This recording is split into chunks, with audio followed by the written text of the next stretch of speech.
Si alguna vez viste un horno eléctrico, habrás notado que, para ponerlo a funcionar, debes girar una perilla que indica la temperatura a la que quiero realizar la cocción. Pero realmente, ¿cómo funciona la perilla del horno? Un horno eléctrico convencional puede poseer una perilla que señala uno de los valores de temperatura a los que me permite calentar el interior. Estos valores podrían ir, por ejemplo, de 20 grados centígrados a 200 grados centígrados. A la vez puede incluir un indicador de temperatura.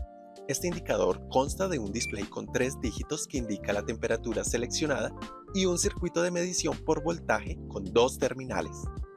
El medidor es capaz de detectar la diferencia de potencial que existe entre sus terminales y multiplicarlo por 10 para mostrar este valor de voltaje en el display.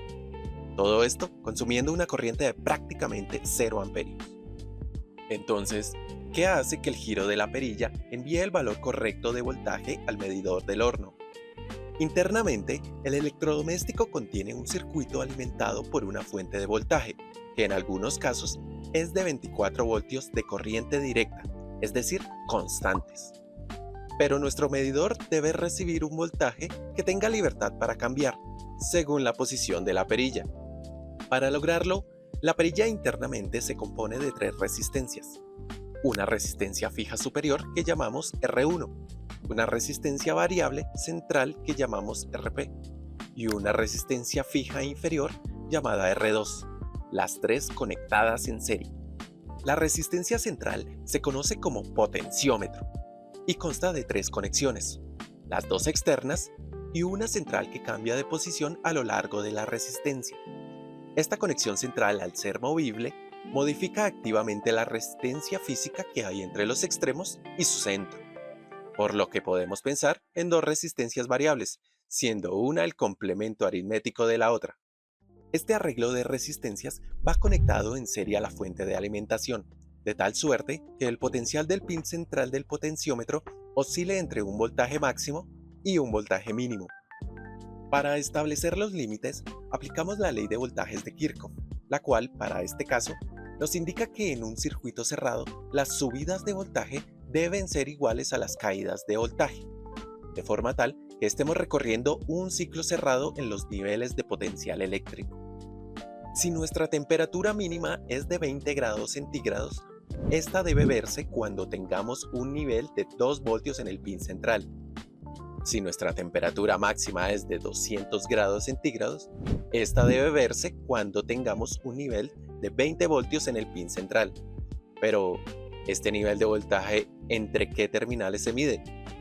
Mientras que el pin positivo debe ir al terminal variable del potenciómetro, el pin negativo debería ir al menor nivel de tensión, es decir, a tierra, de tal forma que nuestro medidor quede aterrizado y bien referenciado en el circuito.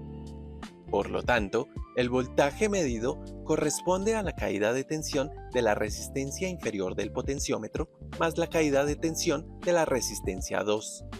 Cuando la perilla apunta al mínimo de temperatura, la resistencia inferior del potenciómetro valdrá 0 ohmios, y de la misma forma su voltaje. Por lo tanto, debemos asegurar en R2 una resistencia tal que siempre tenga una caída de tensión de 2 voltios. Cuando la perilla apunta al máximo de temperatura, la resistencia inferior del potenciómetro valdrá el máximo posible. Por lo tanto, debemos asegurar un potenciómetro RP tal que, junto con R2, siempre tengan una caída de tensión de 20 voltios, es decir, solo el voltaje del potenciómetro debe ser de 18 voltios. Mientras que R1 debe tener un valor de resistencia tal que asegure la caída de tensión restante, es decir, los 4 voltios finales. Dado que este es únicamente un circuito en serie, implica que existe una sola corriente que cruza todos los componentes conectados.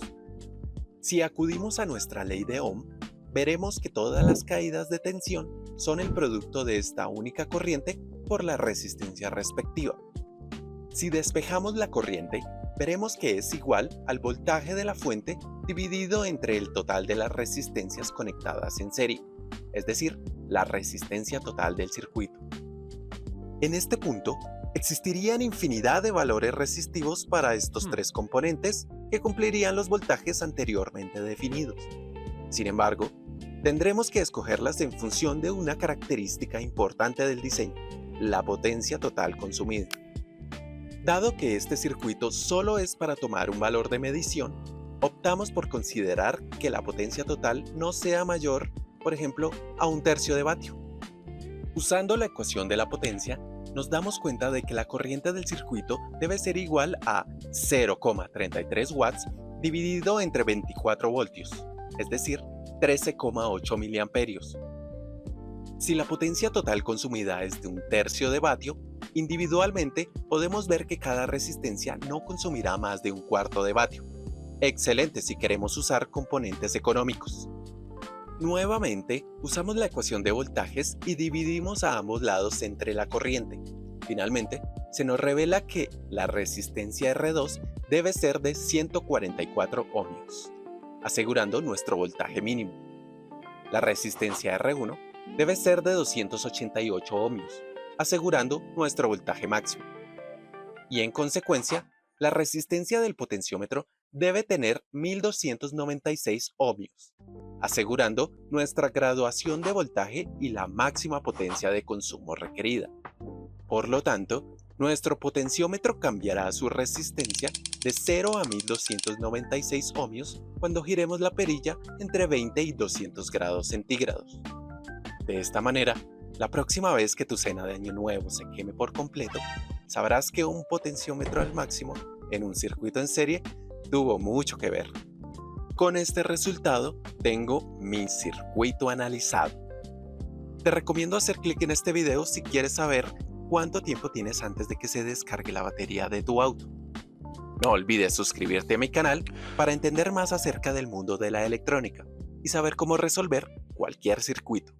¡Hasta pronto!